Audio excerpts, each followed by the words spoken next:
Kneeling hip flexor stretch. So if we sit a lot throughout the day, those hip flexors can get really, really tight. It can lead to lots of problems. It can cause the glutes to be difficult to fire and to engage. It can cause the hamstrings to be tight, even lead to a tilt in your spine, an anterior pelvic tilt.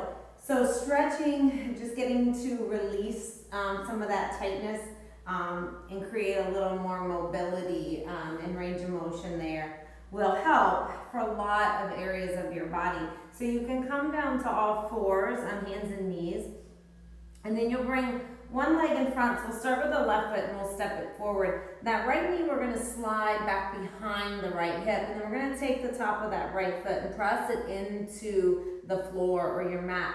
So really pressing in strong there with the top of that right foot. You should already feel the front of that thigh engage. The left knee is aligned maybe right over the ankle, the shin running straight up and down, or the knee can drift forward just a little bit. Be mindful if it comes out close to your toes or out in front, especially if you have knee issues.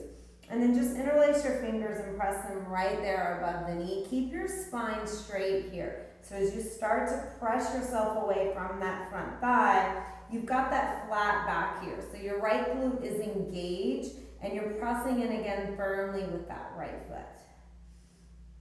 So just trying to take any arch out of that low back, having the spine nice and long.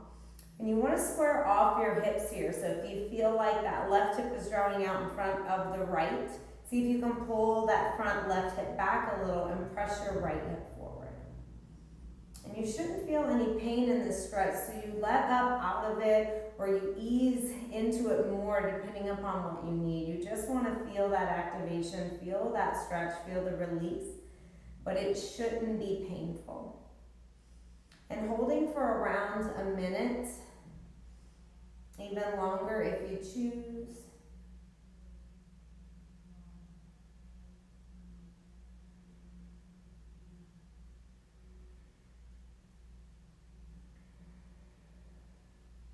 And then just making sure to do it on both sides. So we'll come with the hands down to the mat here, sliding that left knee back.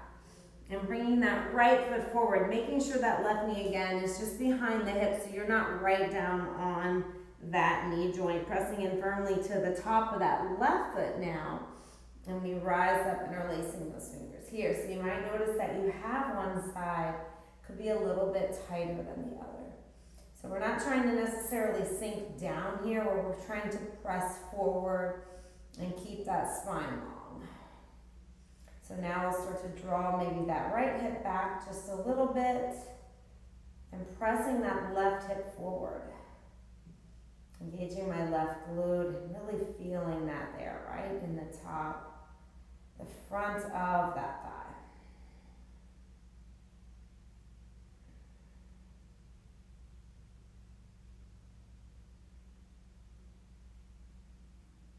So this would be good to do at the end of any cardio activity or any leg workout that you do, anytime throughout the day. If you have to sit for long periods of time, take breaks and do these, or do them before a glute specific workout, because that can help to release the tight hip flexors, which like I mentioned can lead to the glutes being inactive and hard to fire. So that will just help you be able to increase that muscle activation in your glute workout.